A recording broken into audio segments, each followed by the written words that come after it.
Episode of Discussions with David, which is live streamed most weekdays at 10 a.m. Pacific, 1 p.m. Eastern, 6 p.m. GMT. We're broadcasting at davidrovics.com/quarantine on the Facebook pages of Popular Resistance and KBOO Community Radio, as well as via my channels on YouTube, Periscope, Twitch, VK, and LinkedIn. You can find all of these discussions archived on my YouTube channel in the Discussions with David playlist and in podcast form if you look for This Week with David Rovics on any podcasting platform or go to davidrovics.com. If you have any suggestions for future guests on my show, or if you are involved in some way with a social media account, that might be a good place from which to live stream my discussions. I'm very interested in guest suggestions, and I have the capacity to add additional platforms to the broadcast. Today's guest has been actively involved with movements for the radical transformation of the failed states of America for his entire adult life. Raised by survivors of the Nazi Holocaust, Peter grew up not far from where my own parents grew up in New York City. His troubles with the law began soon thereafter, and in the early 1970s, he was arrested by police, followed by the FBI, shot at, and imprisoned for his anti-war activities in San Diego. He went back to college in the 80s and wrote his PhD dissertation at the University of Massachusetts on the political economy of racism. His long career as a professor of political economy at the Evergreen State College in Olympia, Washington, began soon thereafter. Peter is fluent in both Spanish and English and has traveled extensively in many parts of the world, including throughout Latin America, where he has also been deeply involved with various social movements over many years. I believe it's fair to say that most of the countries Peter has traveled in have been attacked by the U.S. military and or have been the victim of economic sanctions imposed by the U.S. Congress. Peter, Professor, welcome to my live stream show. Thank you, David. Thanks for the very nice introduction.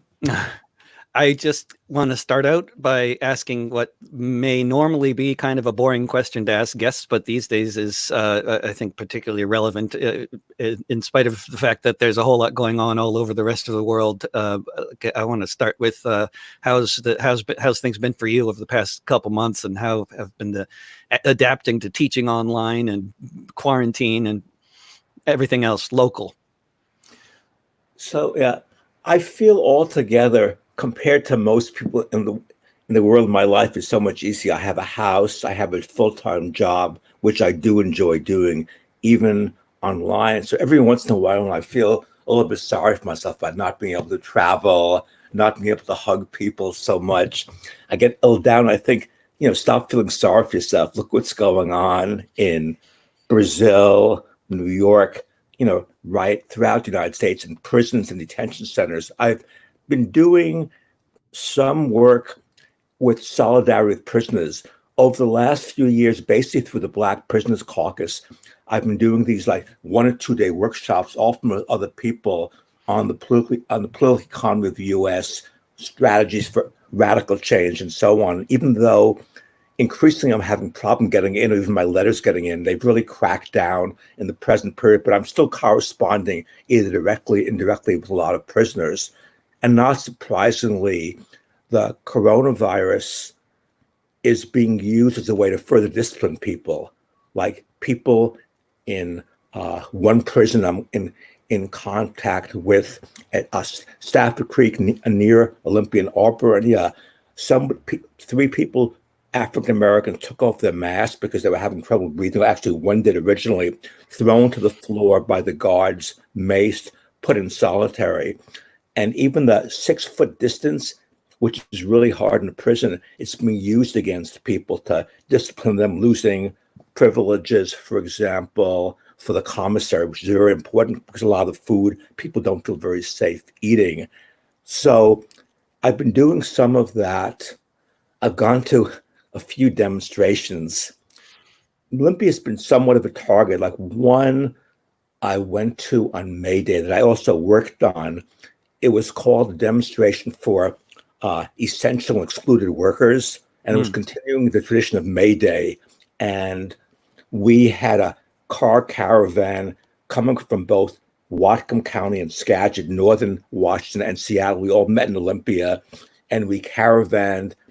There were probably 50 to 100 kind of right-wing counter protesters there, also a few of them armed. So it's somewhat of a tense situation. The police seemed much more hostile to us than they did to the basic Trump people. There were a lot of MAGA stuff, a few AK-47s, but I thought it was kind of successful, and we did slow down some of the area around the governor's office. There was always one about freeing prisoners I went to also. So it's been a little bit hard that way.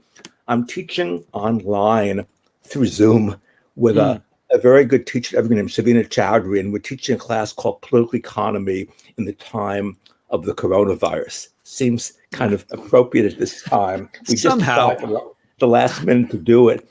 And at first, the whole thing of, again, teaching online, I'm very much into personal contact. I think that's my best part of teaching, more than the material of talking to people, treating people with respect, which has always been a very big part of my life, and trying to learn from students as well as teach. So first really dreading it, but now we're coming toward the end of the quarter, spring quarter, and a lot of the students are saying, including me, that we enjoy just getting together. It's better than total isolation. So that's a little bit what I've been doing it up to. Yeah, it is. It is something. I mean, actually having these conversations on Zoom and being able to teach through Zoom, it is. You could see why people would dread it at first, but it is it's still communication. Actually, especially when people can hear what you're saying, which has gotten better. It seems over the past few weeks for a lot of people. Yeah, and there was still a lot of technical problems. I think a lot of problems with Zoom. It's being used so increased in use. We haven't had problem with like right-wing people coming in, but I know that's been a problem with some friends of mine in other parts of the country. And it seems like at this point, of course, there's so many fault lines being exposed by the pandemic and the lockdown and the various other aspects of the response in the United States and around the world. But like, I mean, as I was just before interviewing you, I was reading up on your bio a bit, as I've done in the past for other projects, but I didn't even remember that your PhD dissertation was on the political economy of racism, which seems like about the most relevant topic to be discussing right about now, both in terms of the incredibly unequal death rate between different racial groups in the United States, but also in terms of all these police killings that have been going on.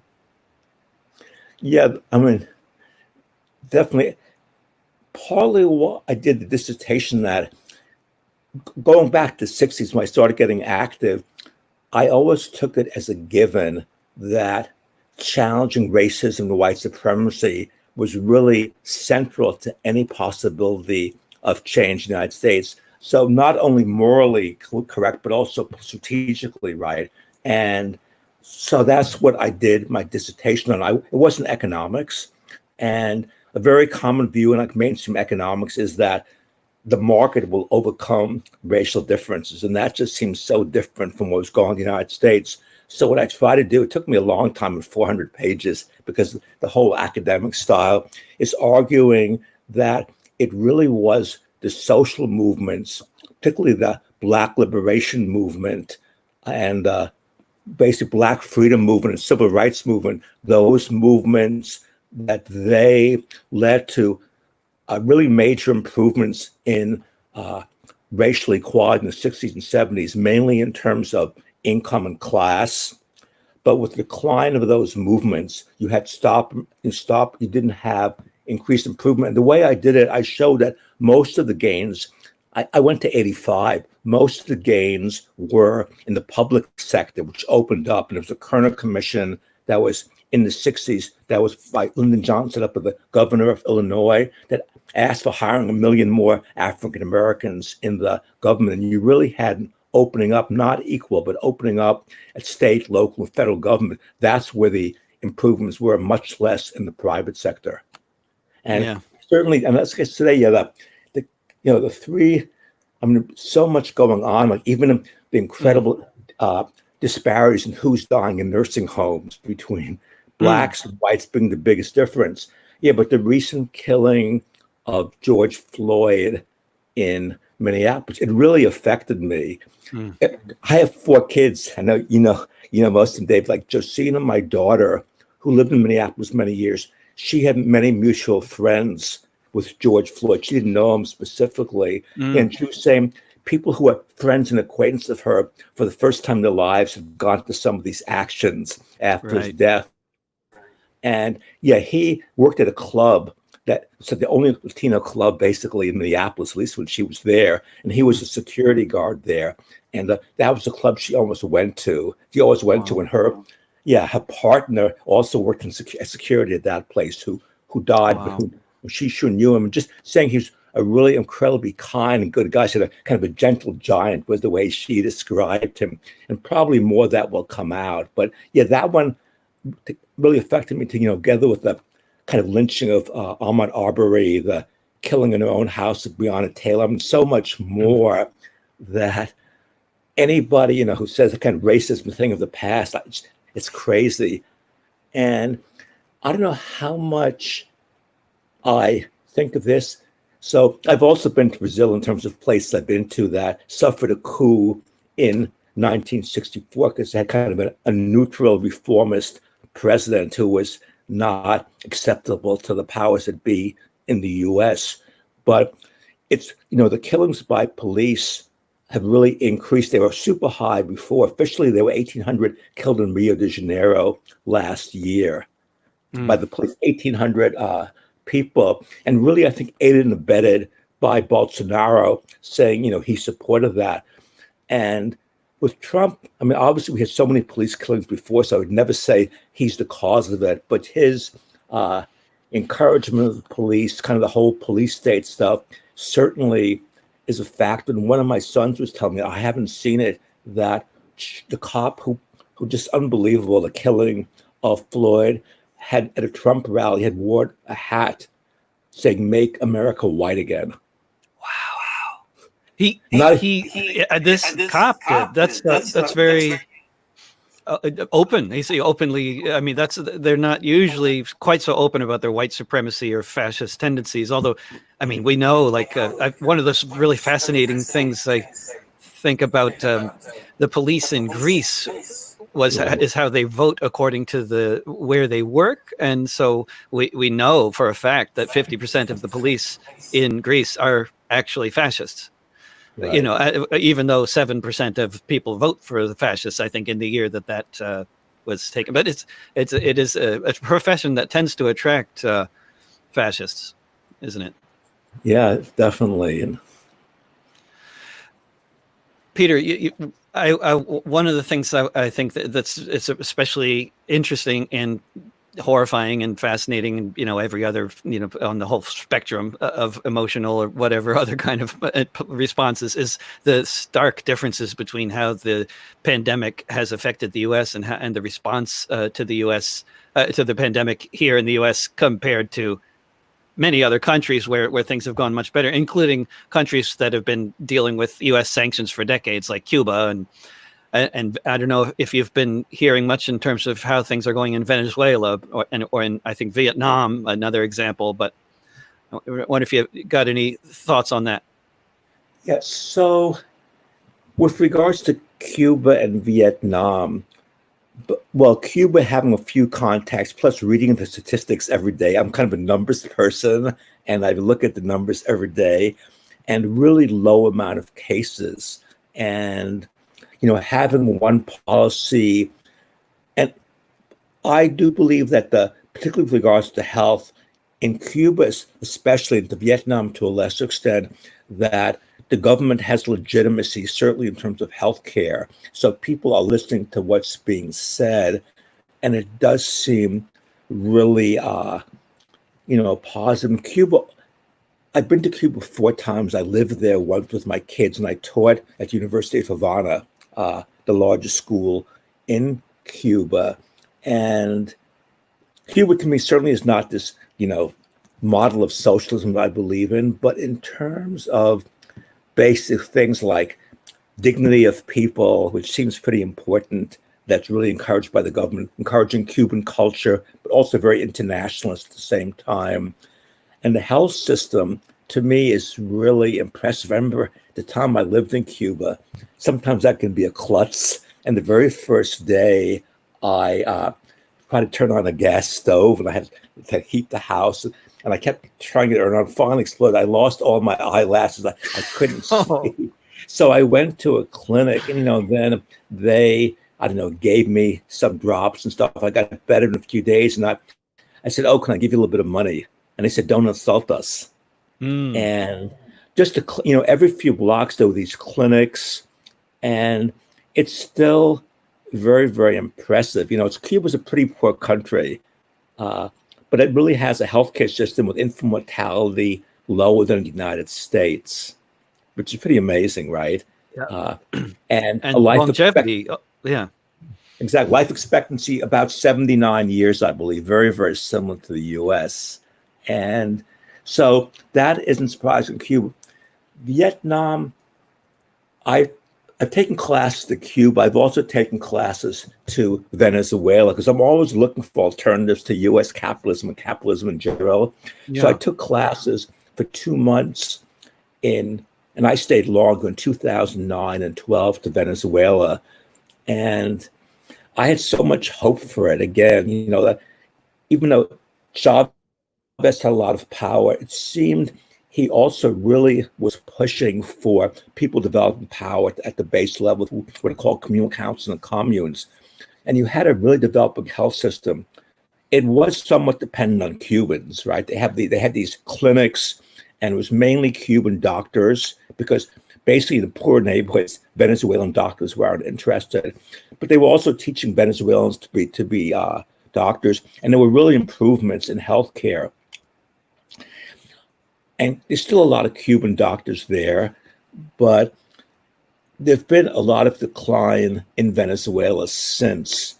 Really serious problems that certainly we can understand outside the U.S. attempt to sanctions, the attempt to overthrow it. But I think a lot of internal errors, corruption, lack of democratic rights, maybe more repression as necessary, really major economic mismanagement, particularly with the currency. So I'm not sure about the healthcare there. The figures do look better. And again, even recently, I don't know if you saw this, just incredibly, reprehensible U.S.-supported coup. I don't know how much attempted a coup with kind of led by U.S. mercenaries of Venezuela. So A again, spectacularly failed effort that seemed to have no idea. They had no idea about that this was a government that actually had a base of support. I mean, it was like the same kind of.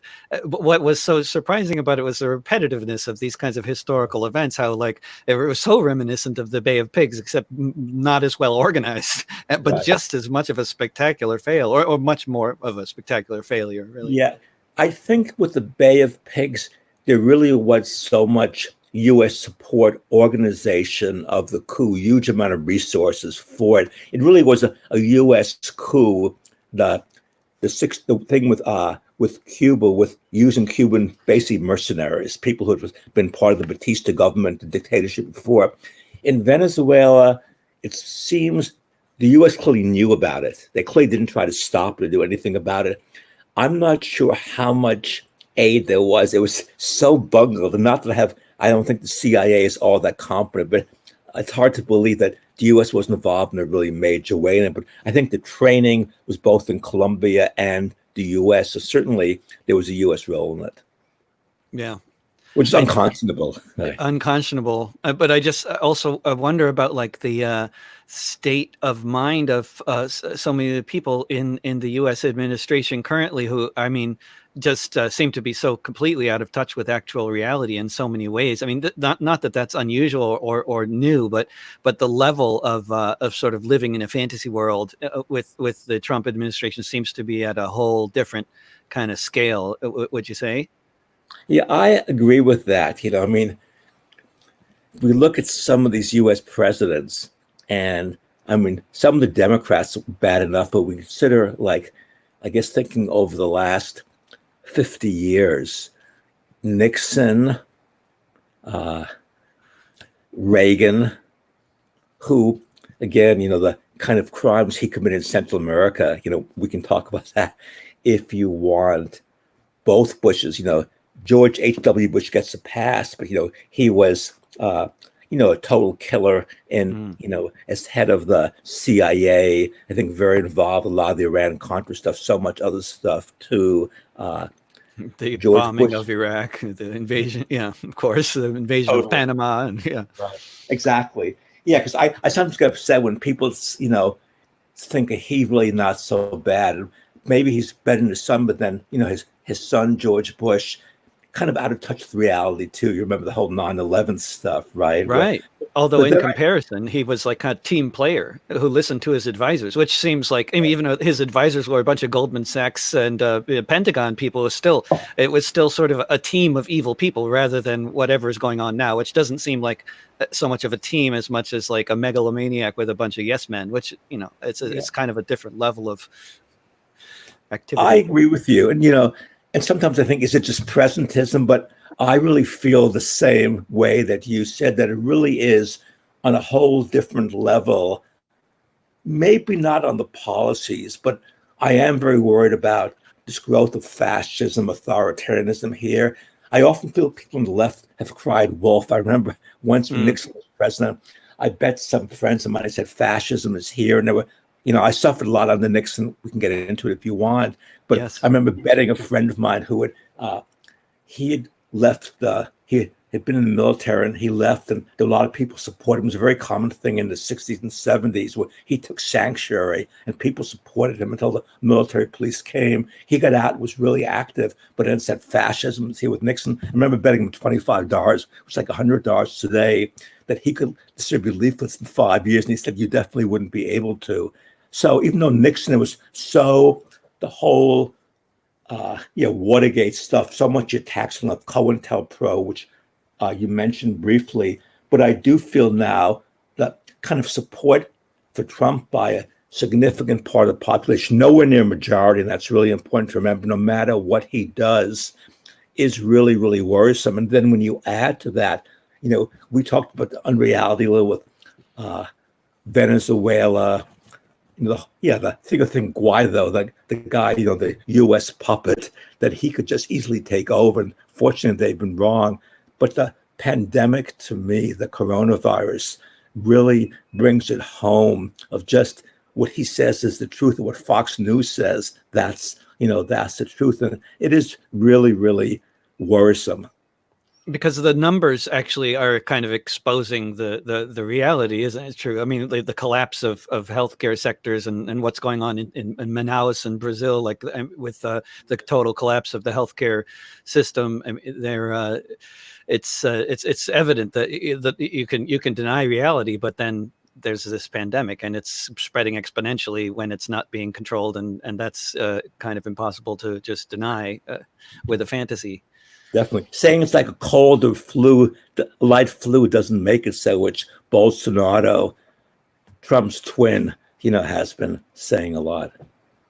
With the election of Trump's twin, I mean, with Bolsonaro, would you say that the corruption of the previous administration had much to do with the election of Bolsonaro? Yeah, I was in Brazil in 18. I gave some talks there. It was before the election there. And there was a whole tendency, in Latin America, people call it the pink tide, progressive governments coming to power through electoral ways. Argentina, Chile, Bolivia, Ecuador, Brazil.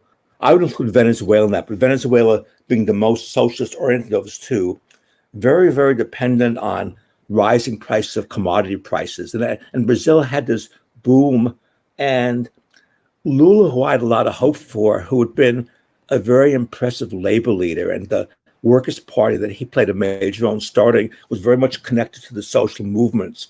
But over time, wanted to kind of compromise with capital, even though there were a lot of improvements. You had the prices falling of some of the basic commodities.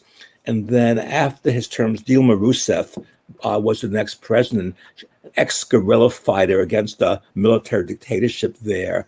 But I think followed more austerity policies too when they began to have economic problems and losing some support. I mean, corruption is so intrinsic in Brazil. And I think the Workers' Party altogether is maybe less corrupt than some of the others, but certainly there was a lot of problem of buying people's seats. This company called Odebrecht, this huge construction company, basically buying governments for construction contracts all over Latin America, including Mexico. And so I think the corruption contributed, increasing alienation. I don't know the voting turnout, but I think a lot of poorer people who had supported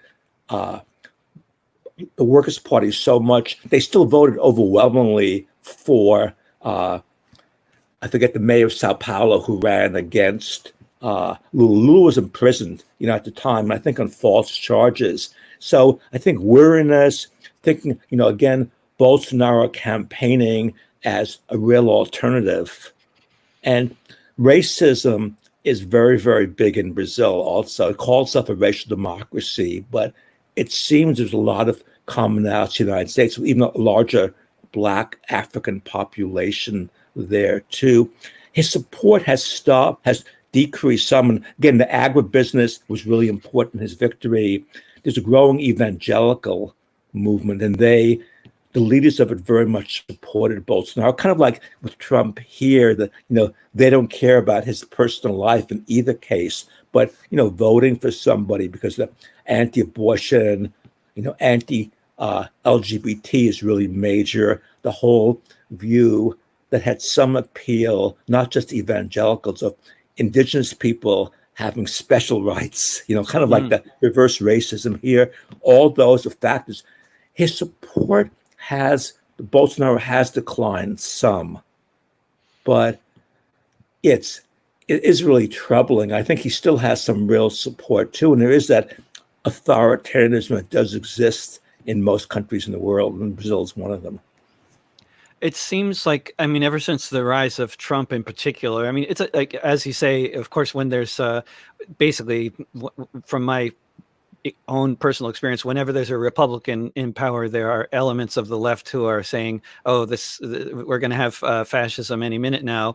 And anytime there's a Democrat in power, there are sort of grassroots right-wing elements who are afraid of exactly the same kind of thing, in the form of what they call global government or whatever, they're afraid of. But everybody seems to be afraid of being rounded up and sent to internment camps, by the new government, whatever it might be. But in the particular case that we're in right now with Trump, it's, being a fan of history and having read, fairly a lot about the rise of fascism in Europe in the 30s, it seems like the number of parallels are really kind of astonishing. Like, maybe not astonishing, but there are more than a few parallels in terms of like how Trump is behaving in terms of firing everybody that he doesn't like, and questioning the relevance of elections, and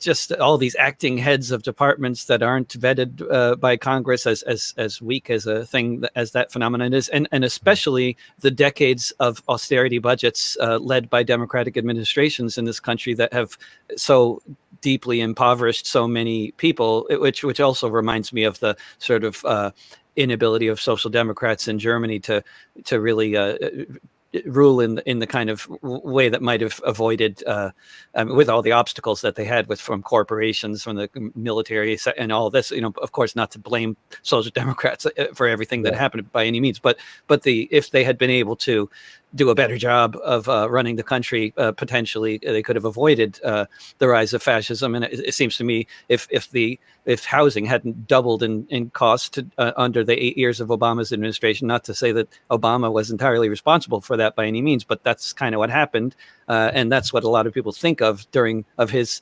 time in the White House, is the cost of rent doubled during that time for so many people, and many other problems that things. The stratification of wealth got worse. And wonder what do you think about these parallels? I know it's made too often, but no, I do think there's some. One so the austerity is an important argument. That kind of the weakness of a lot of these austerity programs for a lot of people's lives, and I try to say that was a factor in Brazil too, in the victory of Bolsonaro. Bolsonaro is much more openly fascist in the rhetoric, right? In the sense of continually praising the military dictatorship, saying they should have killed more communists. And I don't know if you remember, there was an attempt that seemed really so false and a kind of a right-wing attack when Rousseff, who followed Lula, she was being impeached for supposedly transferring money from one part of the budget to another, nothing to do with personal corruption. And Bolsonaro was a deputy, and he brought pictures and praised the person who had been the torturer of her to the hearing. And just really sick. Really and sick. Trump is not as open that way. Just I'll mention one more person. So another person who I think is very dangerous in terms of fascism, I'm calling this growth this authoritarian international. And I think another key person is Modi in India. Yes. Right. Very. Really, again, and obviously the scapegoat. That's that's the obvious from Germany also, and so with Modi, it's the the Muslim population, and he is a leader in a group called the RSS. Yeah. Which isn't as much known as the BJP. That's the party he's the head of. But the RSS to me is an openly fascist organization.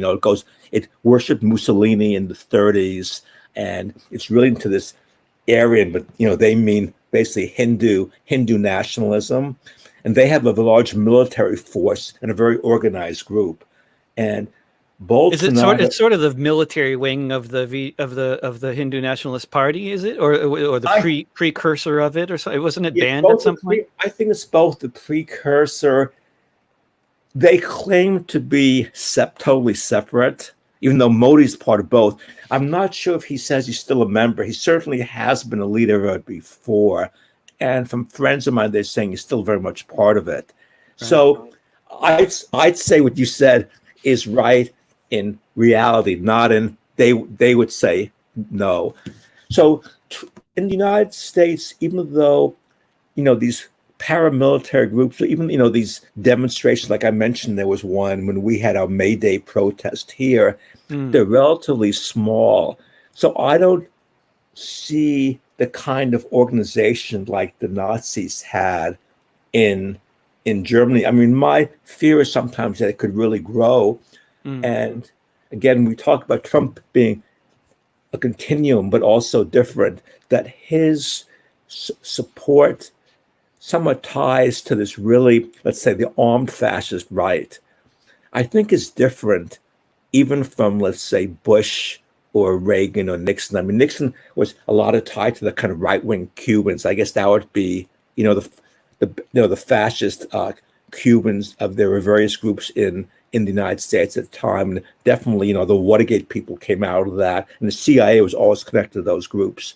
But here, I think there are more connections, and that is, it could be a base that could grow. I mean, I've sometimes worried, is Trump going to allow, if he loses the election, which I do believe it's important he does. So that's the analogy I made. I mean, I can't think of one good thing about Biden. I'm sure maybe we spent a week, we could maybe think of one thing. I remember that's once when I asked Eisenhower, it's an aside, I remember I was like 15, about he supported Nixon as vice president for president against Kennedy. And he said, if you give me a week, maybe I could think of one thing. Hardly much of an endorsement. Yeah, right.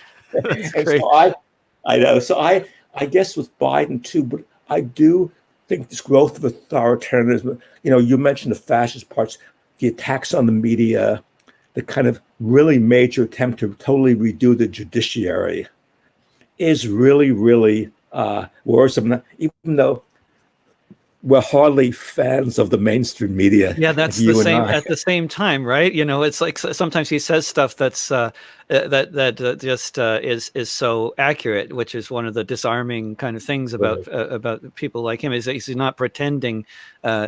Sometimes oftentimes he's pretending to be one thing or the other, but sometimes he's just says some straightforward thing, like in that interview when he was running for president, and he said, well, we got a lot of blood on our hands too, like referring to U.S. foreign policy, which is like, you just don't hear anybody saying that, Exactly. And I just on NPR just 2 days ago, I heard them once again. I mean, I almost can't believe my ears when I hear them say this. It was the headline, and they said more people have died from the coronavirus than died in the Korean and Vietnam wars put together. More people. It's just astounding that they still say that kind of thing, not differentiating between American troops and civilians from Korea and Vietnam, who of course died in their millions.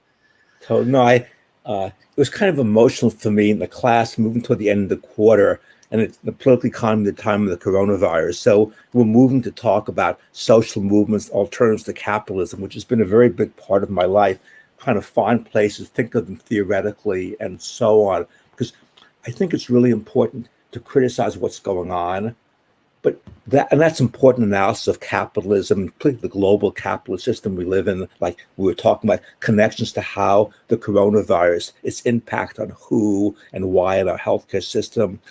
But I think often the left doesn't spend enough time about where we want to go and strategy. So that's what we're moving to in our class.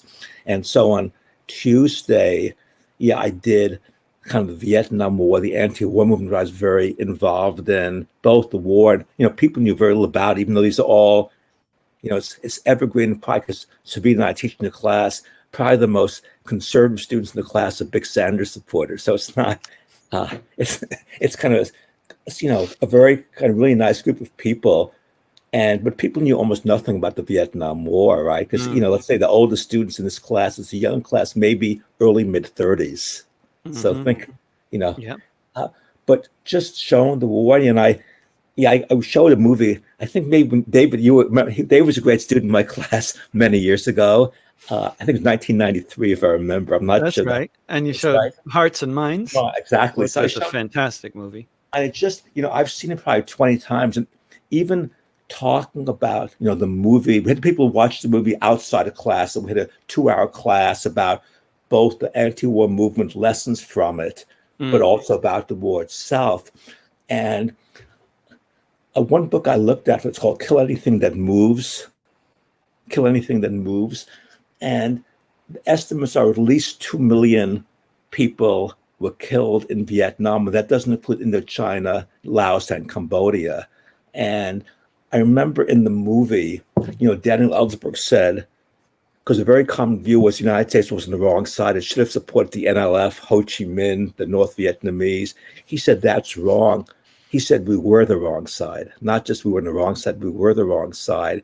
And therefore, if you take that, everybody who's killed, basically the United States plays a role. But so the 55,000, that really, bothers me a lot too. And it still goes on. And, one lesson I said from that, it's hard because the movements have to learn, just like the people in power learn a lot. And one thing they learned from Vietnam was that if you can minimize U.S. casualties, and this is Cheney and Rumsfeld, who really were they were the leaders under Bush. And we talked about Bush, but he was like the puppet kind of too. And, mechanizing war, the whole drones, which, Obama used incredibly much also with his meetings where they decide who to kill, right, with the drones too, is we can minimize U.S. casualties. That's a way to limit, opposition here. Many other reasons too.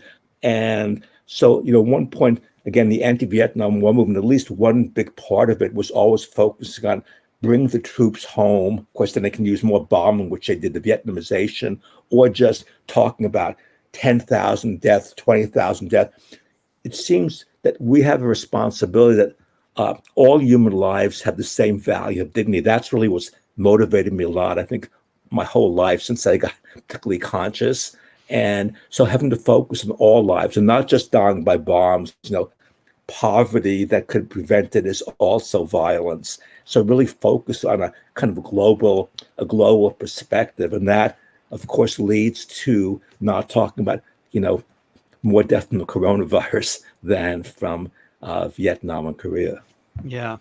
But also in terms of like what you're talking about, the visions of the future for the left, and a few months ago, many people might have been having very different discussions than they're having now. Like all of a sudden, there's a lot of things on the table that are being talked about in a much more widespread way in many throughout this society, I think, and I'm sure in many other societies, about what are important, what's important, what's the role of government, what is the should we cancel rents, suspend mortgages, all this kind of stuff, and this massive bailout package. I mean, it's I know that I'm not asking a question here. I'm just talking about way too many things at once. But I mean, when I think about like after the Depression, when the stock market crashed in 29, it took wasn't it like 3 years before really the massive government spending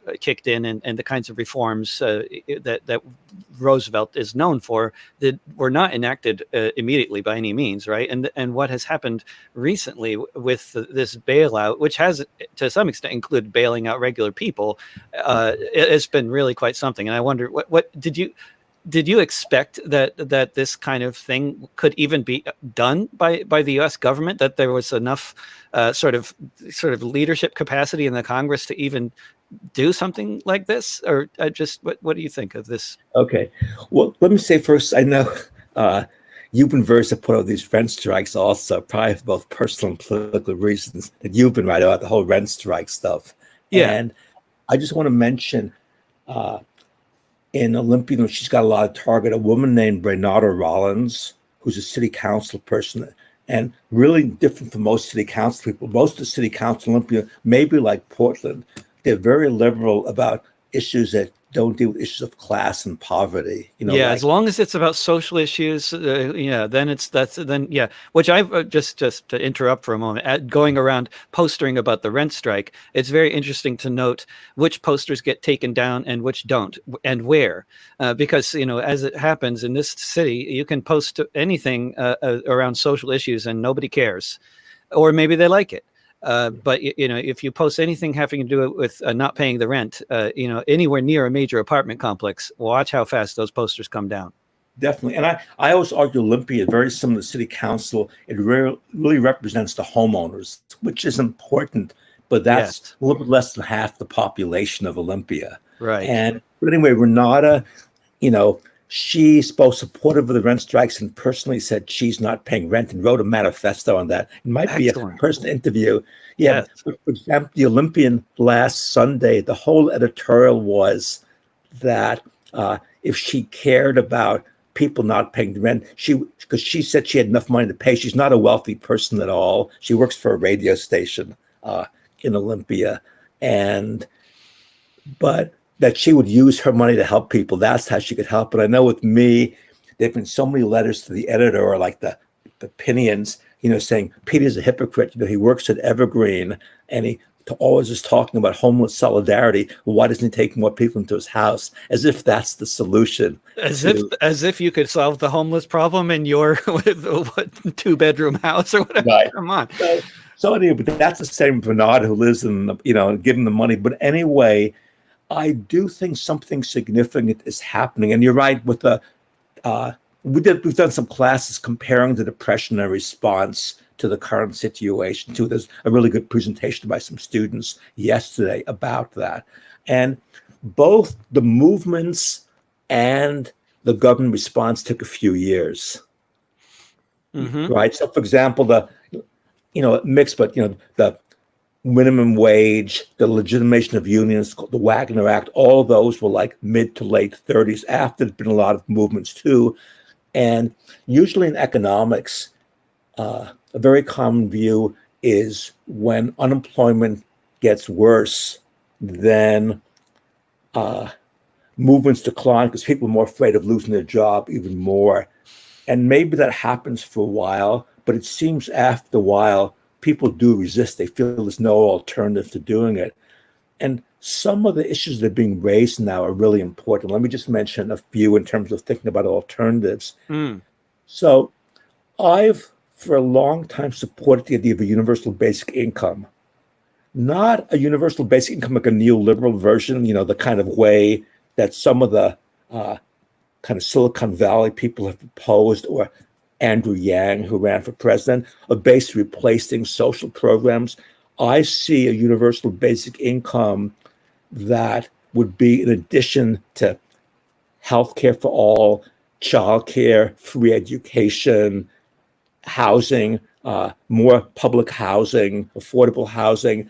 But then that would be, people would have enough to live and not rich, but would be in a better bargaining position. You could argue then, for your employer, if they don't pay you well, you're just not going to do the job. It would increase workers' bargaining power. And I remember once giving a talk to a group of artists, a mixed collective in Olympia, and all of them are saying, and you probably talk about it much better than I could, none of them could support themselves on what they did as poets, musicians. So they all had jobs they hated, except maybe one person, that if there was a universal basic income, they maybe wouldn't work unless they had, a job like in kind of doing art. So that seems great to me.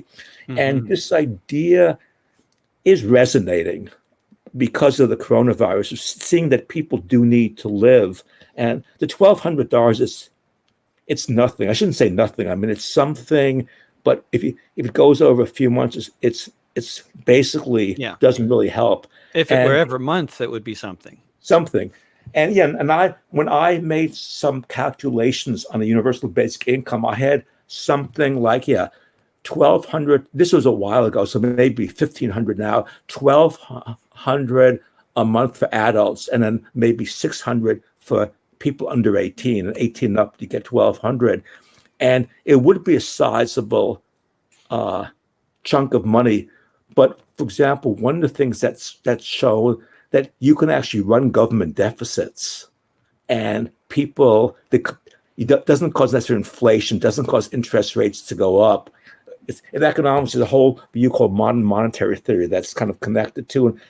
And I think the theory is not as novel as people claim that it is, but I think in a situation with a lot of unused resources, unemployed people, running government deficits doesn't cause inflation or somehow collapse of the economy. So this idea of a universal basic income, which it makes labor a bit less of a commodity, so I like that too. And of course, when I did the math on it, I also raised taxes significantly. But if people making over $100,000 a year, that would recapture most of that money. So that idea comes up.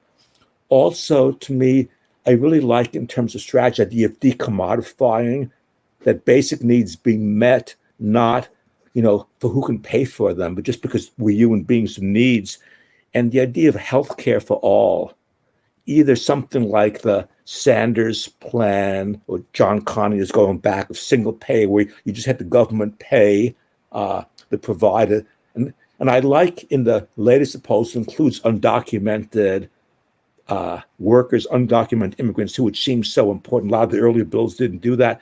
That idea has resonance. And I think many people understanding that even if you're not sick, that everybody being covered, that also protection of you. In economics, that's called externalities. And similarly, with realizing that if people have no other source of income, even sick, they have to go to work, which may affect you too. I mean, I would hope people just have solidarity, but I'm saying even in terms of self-interest, some of these issues of healthcare for all, public transit, the rent, the housing is a basic right. I call it housing justice. Some of these ideas, which they're not socialism, but to me, they're really kind of, I call them non-reformist reforms, which has been a big idea of mine for many years. It comes from a French philosopher called André Gortz, Gorz, in a book called Strategy for Labor, working on reforms that meet people's needs, but can't fully be met within the current society, and builds people's conscience and organization so they demand more. And some of these ideas like, the rent strikes, the universal basic income, the Medicare for all, education for all.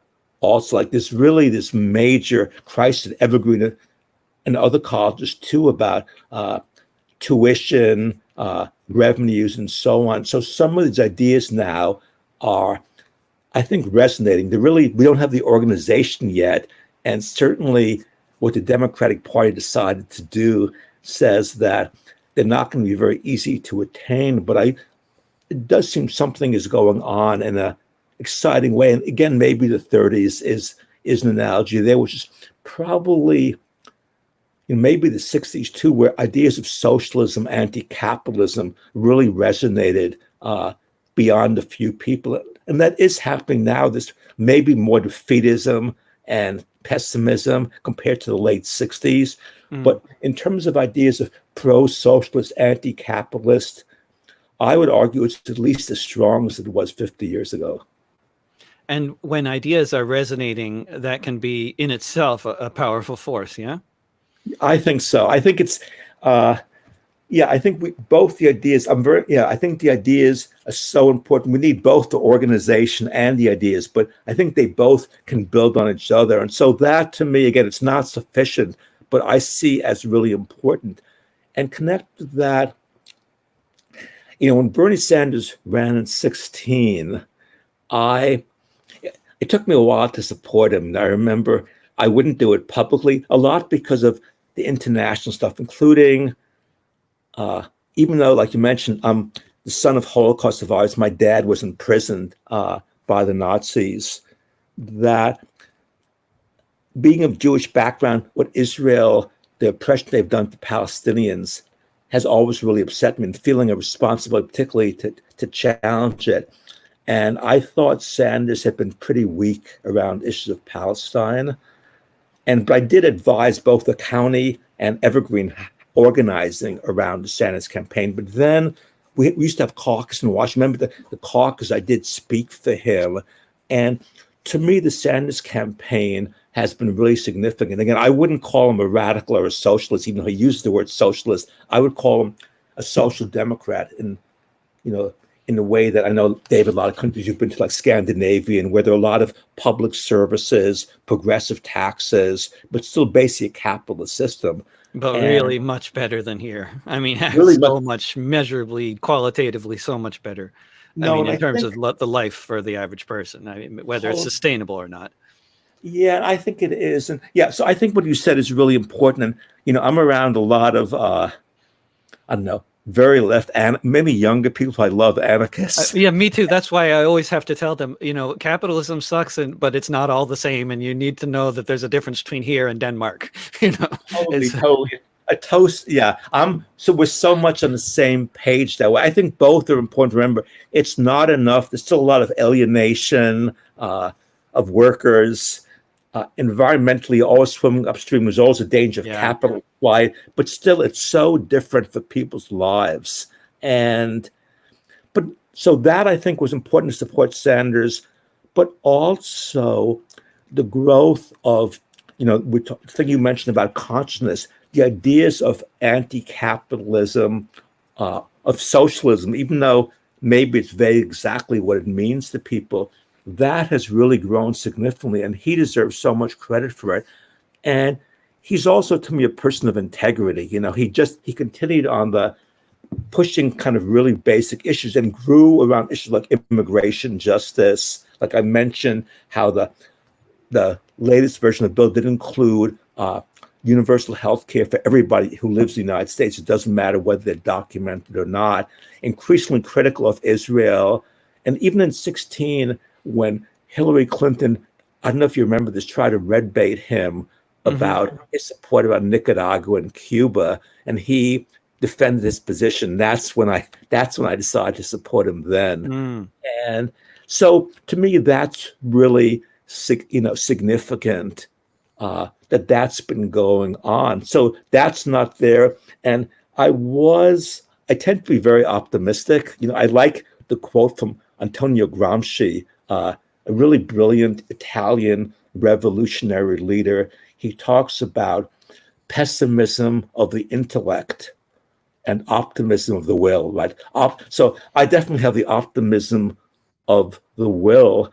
And even though a lot of friends of mine who are right said that there's no way Sanders will get the nomination after some of the primaries, I had some hope. And I didn't think it would become Denmark, but I did think some really important change could happen, particularly if the movements continued, and that he didn't do better, particularly among young people.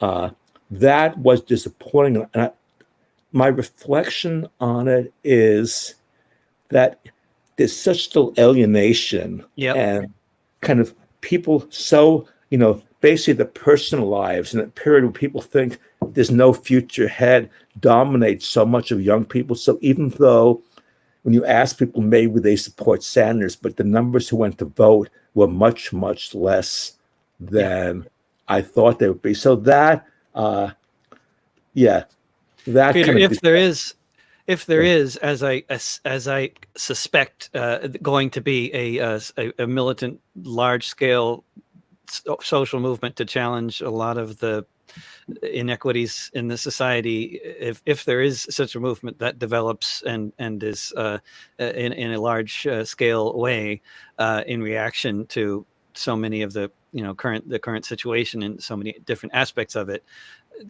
can you just give us a couple minutes on some of the obstacles that people are going to face in such a movement? Because I know one thing is that the obstacles are far from direct ones. It's not just police billy clubs and threats of imprisonment, but it's also obstacles that we face much from our own in our own circles in many ways, and from underhanded activities carried out by the state as well. Yeah, so I see we're running out of time. I mean, even again, talking about the 60s, let's say, a group that I worked with some, I think a really important group of the 60s and 70s, the Black Panther Party. We can't understand kind of their decline without the repression, but there's certainly a lot of internal problems, of machismo, and certainly the government tried to play up to it. Maybe not really, that the United States was much farther away from any kind of revolutionary change than people thought.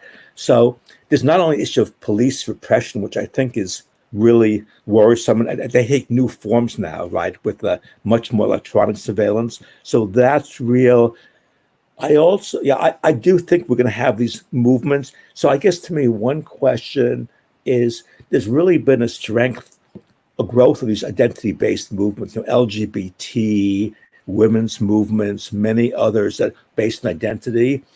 And to me, a question is how to have both unity and diversity, right? There's a danger of saying, we're all just oppressed by capitalism, or class is the only issue, but somehow building movements where we can work together with many different types of struggle and also be united. So that seems to me a really, really major challenge that we face right now.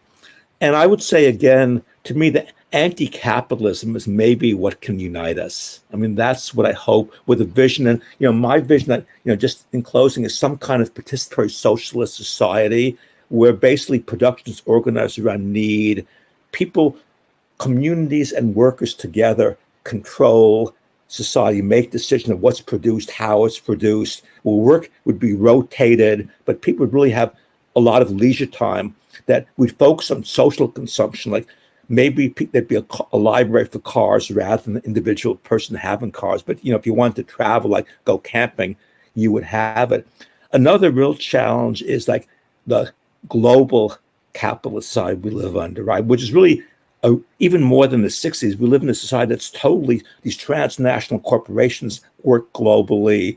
And I think there's conscience among this capitalist ruling class all over the world that they see their united interest as workers, as people. We don't see that. So developing, but we see our allies are working people in China, in Brazil, not somebody because they waved the flag on July 4th. Thank you so much, Peter, on that note, for joining me for this discussion. We're going to have you back to talk about 500 other things that we didn't mention over the past hour. So, thank you, Dave. And I really respect the music you do, the work you do, this show. So keep up the good work. I respect it a lot. Very, very mutual. Thanks so much, Peter. Talk to you soon. Goodbye. Bye-bye. And thank you for everybody for joining me for this discussion with Evergreen State College Professor Peter Bohmer. Tomorrow we'll be going to Liverpool, England to talk with Nigeria-born playwright, poet, musician, and architect Tayo Aluko. You can tune into my live stream broadcasts every weekday at 10 a.m. Pacific, noon Central, 1 p.m. Eastern, 6 p.m. GMT. On Mondays, it's an open mic and your participation is wanted. If you have a song or a poem or a rant to share, you can sign up for the next one at davidrovics.com/POMM. That stands for Pandemic Open Mic Mondays. On Tuesdays, the show is Fifth Estate Live, produced by longtime Detroit area talk show host and founder of the Fifth Estate magazine, Peter Werby. Wednesday through Friday, I'm both the host and the producer for Discussions with David. Regardless, it's every weekday at 10 a.m. Pacific time, broadcast on the Facebook pages of Popular Resistance, KBOO Community Radio, and the Song News Network, as well as my own channels on Facebook, Periscope, YouTube, Twitch, VK, and LinkedIn. And once again, all of these episodes are archived on the Discussions with David playlist on my YouTube channel at youtube.com/drovics, as well as in the videos section on the Facebook pages of Popular Resistance, KBOO Community Radio, among other places. Each episode is put out in audio podcast form soon after it's been broadcast live, which you can find if you look for This Week with David Rovics on any podcasting platform. We are very much interested in broadcasting on additional platforms. So if you're involved with an organization, a network, or any other group that has a presence on social media that maybe completely lacks any kind of live streaming content, perhaps you want to consider having some of that, which I can potentially provide for you for free. It's a pretty good arrangement, I'd say.